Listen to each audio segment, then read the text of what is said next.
The burning wreckage of warships stretched across the vast emptiness of space, creating a graveyard of twisted metal and shattered dreams. Captain Vale floated among the debris, her sleek combat armor now cracked and failing. The battle against the machine intelligences had gone horribly wrong. She tried to move, but her biomechanical enhancements only responded with bursts of static and pain. The proud warrior of the Star Command now drifted helplessly, watching the last traces of combat fade into the distance.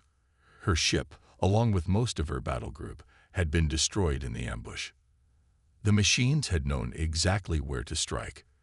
Their attack was precise, calculated, and devastating. Vale's last memory before the explosion was ordering her crew to abandon ship. She had stayed behind, trying to buy them time. That decision had cost her dearly. Through her damaged helmet display, Vale could see the extent of her injuries. Her right arm, a marvel of biological and mechanical fusion, hung useless at her side. The impact had shattered the neural connections, leaving it dead weight. Her left leg wasn't much better, with warning signals flashing across her vision, indicating severe internal damage. The worst part wasn't the pain or the injuries. It was the knowledge that no help would come. Her people, the proud warriors of the Star Command, lived by a strict code. Those who fell in battle were considered honored dead. Those who survived but were broken, they were worse than dead. They were a reminder of failure, of weakness. Vale had always accepted this truth. She had even enforced it herself, leaving behind wounded soldiers who could no longer fight. It was their way, the path of the warrior. Now, floating in the cold void, she understood the cruelty of it all. Her emergency beacon activated automatically, its weak signal pulsing into space. Vale tried to shut it off, to die with dignity, but her controls weren't responding. The mighty warrior was now reduced to waiting for death among the scattered remains of her fleet. Hours passed like years. The battlefield grew quiet, with only the occasional piece of debris drifting past. Vale's suit systems warned of failing life support. Soon, the cold would take her, or the lack of oxygen. She found herself thinking of her childhood, of watching the great warships launch into space, dreaming of becoming a legendary commander. She had achieved that dream, rising through the ranks, earning respect through combat and leadership. Now, all of that meant nothing. The machines had somehow known their patrol routes, their defensive formations. The attack was too perfect, too precise. In her pain-filled days, Vale realized there had to be a leak, a traitor somewhere in the high command. But that information would die with her. Her neural implants contained the battle data, the proof of her suspicions, but it would all be lost in this graveyard of ships. Vale closed her eyes, accepting her fate, reciting the warrior's prayer of passage. The silence was broken by an unfamiliar sound. Through her failing sensors, Vale detected an approaching ship. Not the sleek predatory design of her people, nor the cold geometric shapes of the machines. This was something different, something cruder. The vessel was patched together, practical rather than beautiful, with obvious repairs and modifications visible on its hull. Vale's warrior training screamed danger. This was a scavenger, come to pick through the remains of the battle. Such creatures were considered lower than dirt in her culture. They took from the dead, dishonoring the fallen. With her remaining strength, she tried again to deactivate her beacon, but the signal continued to pulse stubbornly. The strange ship drew closer, its scanning beams sweeping the debris field. Vale prepared herself for one final act of defiance. She might be broken, but she would not be taken by some lowly scavenger. Her remaining arm reached for the emergency detonator in her suit. The scanner beam found her, bathing her in pale blue light. Vale's finger rested on the detonator, ready to embrace a warrior's death. Then, through her static-filled communication system, she heard a voice. A human voice. Tom Miller had seen his share of battlefields, but this one was different. The debris field stretched farther than his scanners could reach, a tragic monument to another senseless battle. His salvage ship, the Lucky Find, moved carefully through the wreckage, its reinforced hull deflecting smaller pieces of debris. Another day, another credit, he muttered to himself, checking the ship's sensors. As a licensed salvage operator, Tom made his living collecting valuable technology from abandoned battlefields. It wasn't glamorous work, but it paid the bills and kept him among the stars he loved. The Lucky Find's computer beeped, alerting him to an unexpected signal. Tom frowned, adjusting the scanner's frequency. Most emergency beacons went dead hours after a battle, their power cells drained or destroyed. This one was still active, pulsing weakly but steadily. "Well, that's different," he said, directing his ship toward the signal.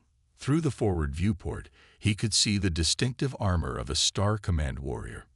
Their kind rarely ventured this far into neutral space. The warrior was floating motionless, their once magnificent battle suit now a mess of damaged panels and exposed circuits. Tom knew he should ignore it. Star Command warriors were notorious for their pride and hostility toward humans. They considered his kind primitive, barely worth acknowledging. Any salvage operator with sense would move on, looking for safer prizes. But Tom couldn't shake the thought that someone was still alive in that broken suit. The beacon's pattern was too steady for a malfunction. Years of working alone in space hadn't completely killed his humanity. "Computer, scan for life signs," he commanded, bringing the Lucky Find closer. The scanner confirmed his suspicion. The warrior was alive, but their vital signs were failing. Without help, they wouldn't last another hour. Tom activated the ship's external lights, illuminating the area around the wounded warrior. The sight made him whistle in surprise. This wasn't just any Star Command soldier. The armor's markings identified a high-ranking officer, someone important enough to cause a diplomatic incident if they died in human hands. He watched through the cameras as the warrior's remaining arm moved toward what he recognized as a detonation device. These proud fighters often chose death over capture or rescue by lesser beings. Tom quickly opened a communication channel. "This is Tom Miller of the salvage ship Lucky Find. I'm here to help. Please don't activate that detonator. I'm not your enemy." The warrior's arm paused. Tom took that as a good sign and continued, "Your life support is failing. I have medical facilities on board. Let me help you." For several tense moments, there was no response. Tom's fingers hovered over the tractor beam controls, knowing he might only get one chance to save this person's life. If they chose to detonate, there was nothing he could do. Finally, a static-filled voice came through his speakers. The warrior's translation system was damaged, making their words barely understandable. "Why would human help?" "Because you need it," Tom replied simply. "And where I come from, that's reason enough." The warrior's arm slowly moved away from the detonator. Tom didn't waste any time, carefully activating his ship's tractor beam. The blue energy field gently enveloped the damaged suit, drawing it toward the Lucky Find's cargo bay. As he guided the warrior in, Tom was already planning the next steps. His medical bay wasn't designed for Star Command biology, but he'd have to make it work. The warrior's biomechanical enhancements would need special attention. Human technology might be considered primitive, but Tom had learned a few tricks over the years. "Computer, prepare medical bay and seal the cargo area," he ordered, watching as the warrior's broken form finally reached safety. "And let's hope I'm not making the biggest mistake of my life." The cargo bay doors closed with a solid thunk, and Tom headed down to face whatever consequences his act of mercy might bring. The medical bay of the Lucky Find wasn't fancy, but it was clean and functional. Vale lay on the examination table, her damaged armor partially removed to expose the worst injuries. She watched with a mixture of disdain and curiosity as Tom worked on her biomechanical systems. "Your neural connectors are fried," Tom said, examining her right arm under a diagnostic scanner. "But the core processors are intact. That's something we can work with." Vale remained silent, fighting against years of ingrained prejudice. In her culture, accepting help from a human was deeply shameful. Yet here she was, dependent on one for survival. The irony wasn't lost on her. Tom continued his work, connecting various diagnostic tools to her damaged systems. His movements were precise, showing years of experience with complex machinery. Vale had expected clumsy, primitive attempts at repair. Instead, she watched him skillfully navigate her advanced technology. "Your people's biomech integration is impressive," he commented, carefully separating damaged neural lines. "But the design has a weakness. It's too rigid, too dependent on everything working perfectly. One failure cascades through the whole system." Vale found herself responding despite her reservations. "Our systems are perfect when functioning correctly. We need no redundancies." Tom chuckled, not unkindly. "Perfect things tend to break perfectly too. Humans learn to build in backups, workarounds. We expect things to go wrong." He demonstrated by bypassing her damaged neural pathways with a temporary connection. Sensation flooded back into her right arm, crude but functional. Vale flexed her fingers, amazed at the simple effectiveness of his solution. "It's not pretty," Tom admitted, "but it'll work until we can properly repair the main systems. Human engineering at its finest, making do with what we have." Hours passed as Tom continued his work. Vale observed his methods, noting how he combined salvaged Star Command parts with modified human technology. It shouldn't have worked, but somehow it did. Her warrior's training struggled to reconcile this reality with everything she'd been taught about human inferiority. "Why do you know so much about our technology?" she finally asked, curiosity overcoming pride. Tom paused in his work, considering his answer. "Out here, you learn to understand everything you find. Knowledge keeps you alive. Besides," he added with a slight smile, "your people's tech shows up in salvage operations more often than you'd probably like to admit." Vale felt a flash of anger at the implied criticism, but she couldn't deny the truth in his words. Star Command's policy of abandoning their wounded meant that much of their technology ended up in salvage yards. "Your leg's going to be the bigger challenge," Tom said, moving to examine the damaged limb. "The mechanical parts I can fix, but the biointegration requires more specialized knowledge. We'll need to find you proper medical care eventually." "They will not help," Vale stated flatly. "I am considered dead to my people." Tom's hands stilled for a moment. "Then we'll find someone else. The galaxy's a big place, and not everyone shares your people's views on weakness." Vale watched him return to work, his focus unwavering despite her continued coldness. His dedication to helping her, a stranger and potential enemy, challenged everything she believed about humans. They were supposed to be selfish, primitive, concerned only with profit and personal gain. Yet here was this human, spending hours trying to repair her broken body, asking nothing in return. The warrior in her searched for ulterior motives, but found none. It was unsettling. "The repairs will hold," Tom said finally, stepping back to check his work. "You'll need time to adjust to the modifications, but you should have basic functionality restored." Vale moved her repaired limbs experimentally. The sensation was different, less precise than her original systems, but undeniably effective. She looked at Tom, seeing him with new eyes. "Thank you," she said quietly, the words feeling foreign on her tongue. It was the first time she had ever thanked a human for anything. Tom simply nodded, understanding the significance of the moment. "Get some rest," he said. "Tomorrow, we'll work on getting you back on your feet." Vale sat up in the medical bay, reviewing the battle data stored in her neural implants. The more she analyzed the information, the more her suspicions grew. The machine intelligences hadn't just gotten lucky, they had known exactly where to find her fleet. "Something's wrong," she announced as Tom entered with a tray of food. "The attack pattern. It was too precise." Tom set down the tray and pulled up a chair. "What do you mean?" Vale projected a holographic display from her functioning arm enhancement, showing the battle formations. "Look at their approach vectors. They didn't search for us. They knew our exact position, our shield frequencies, even our emergency protocols." Tom studied the projection with growing concern. "That's not random. They had inside information." "Correct. My neural cores contain proof of high-level security breaches. Someone in Star Command is working with the machines. Vale's voice hardened. That's why they targeted my ship specifically.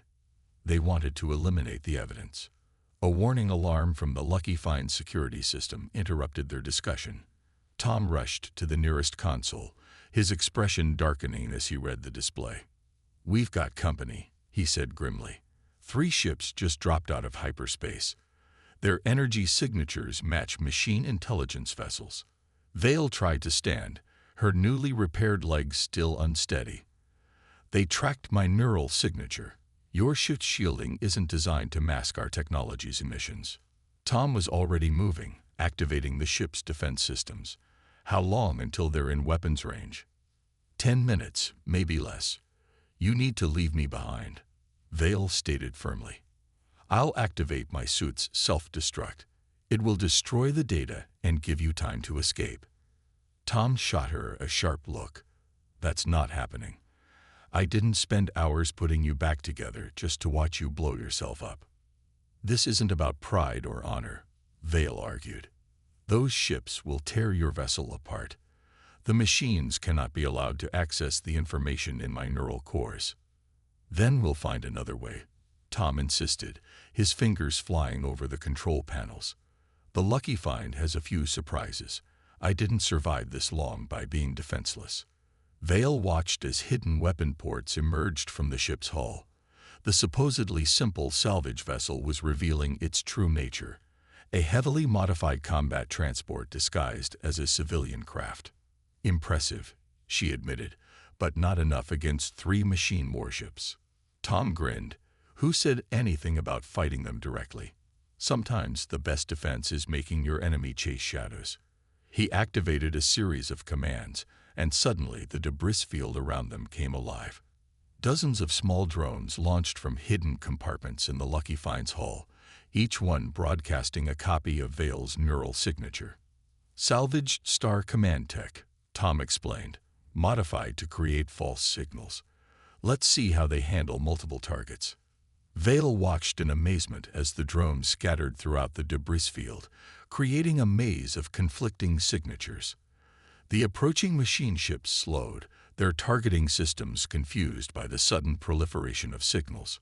"It won't fool them for long," she warned. "Doesn't need to. Just long enough to reach that gas giant's atmosphere." Tom pointed to a massive planet visible through the viewport. "The electromagnetic interference will hide us until we can make a proper jump to safety." Vale studied the tactical display, impressed despite herself. It was the kind of unconventional strategy that Star Command would never consider, exactly why it might work. "You've done this before," she realized. "Let's just say I've had practice avoiding unwanted attention." Tom engaged the engines, skillfully weaving through the debris field. "The question is, where do we go after we lose them? That data you're carrying needs to reach the right people." Vale considered their options. Her own people would execute her for surviving defeat.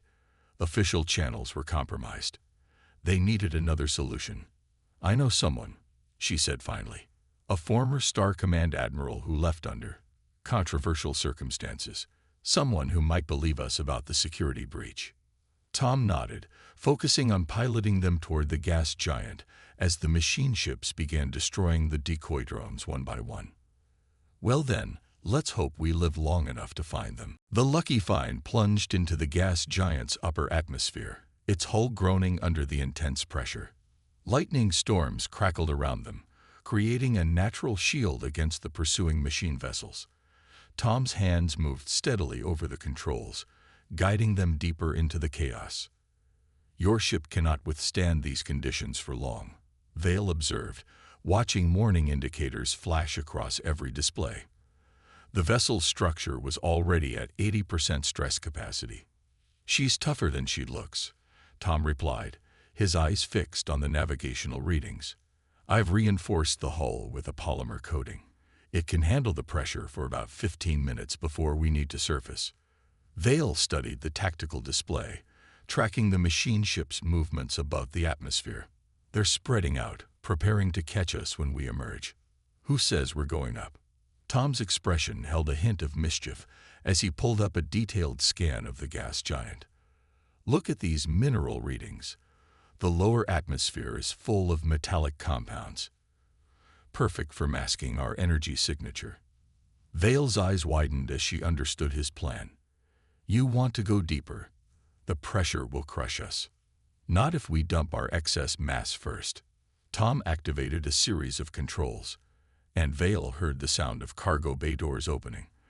All that salvage we've been carrying is about to become a very expensive smokescreen. Pieces of collected technology and debris streamed out behind them, creating a trail of metallic particles that scattered the machine's scanning beams. The lucky find, now significantly lighter, descended further into the planet's atmosphere. Traditional Star Command tactics would never consider this, Vale admitted, watching as their pursuers' signals became increasingly confused. We're taught that retreat is shameful, that indirect methods show weakness. Tom adjusted their course, using the planet's fierce winds to add speed to their descent. Sometimes the smartest move is the one your enemy thinks is too stupid to try. The ship's hull creaked ominously as they passed through layers of increasingly dense gases. Warning alarms blared, but Tom shut them off one by one, focusing only on the essential readings.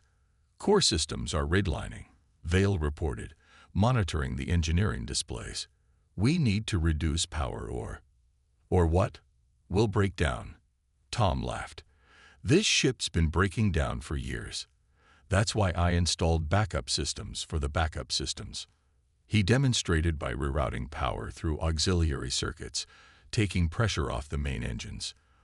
The Lucky Find's performance smoothed out, finding a new balance. Ingenious, Vale commented, genuinely impressed. Your ship is like a living thing, adapting to survive. That's how we humans do everything, Tom said, finally allowing himself a small smile. We work with what we have, make it better, learn from every failure. Perfect systems break, imperfect ones evolve. The tactical display showed the machine ships losing their trace, their scanning beams unable to penetrate the thick layers of metallic gases. The Lucky Find continued its controlled descent, using the planet's rotation to gain momentum.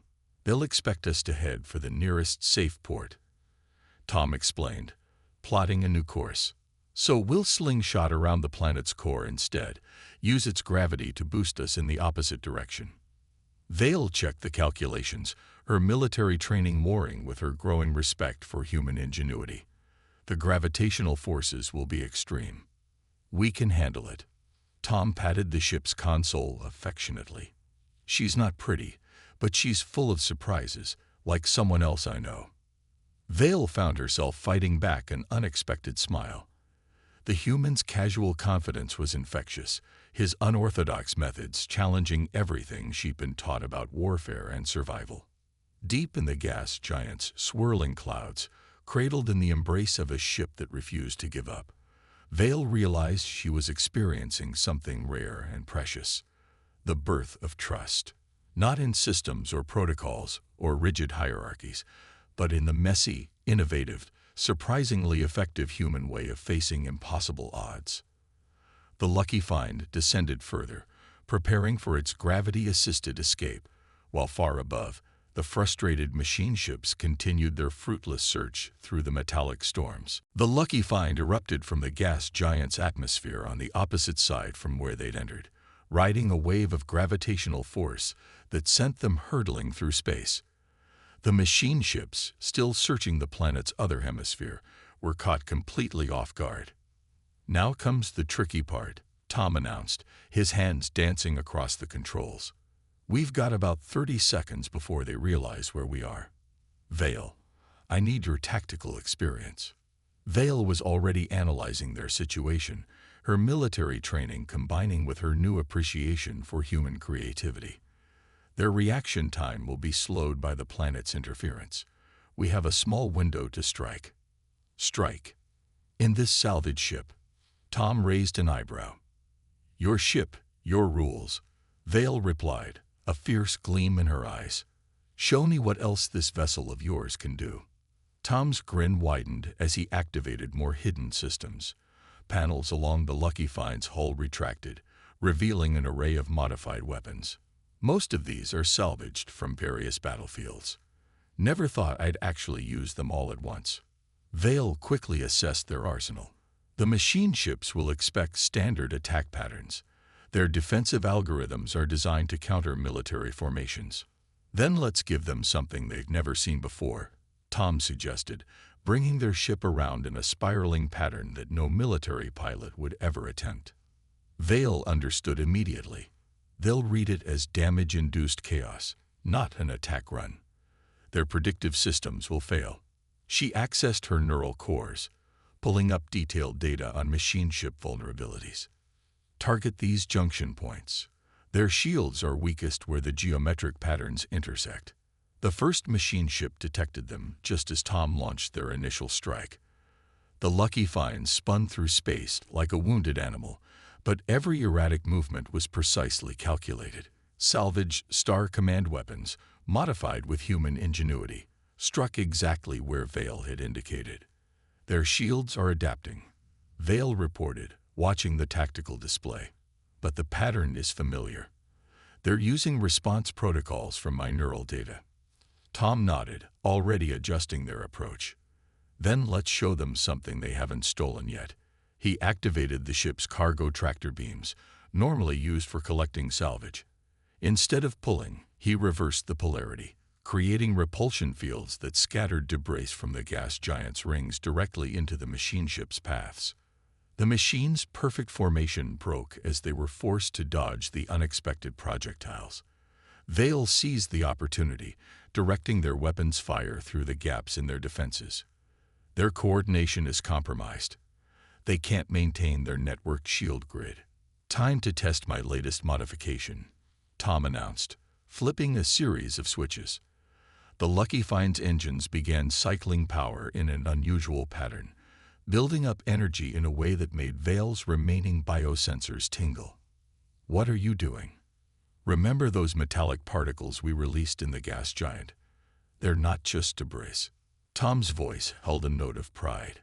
They're charged with electromagnetic potential. One good spark. Vale understood just as Tom triggered the device. A pulse of energy shot from their ship, igniting the trail of particles they'd left behind. The reaction cascaded through the gas giant's metallic clouds, creating a massive electromagnetic storm that engulfed the machine ships.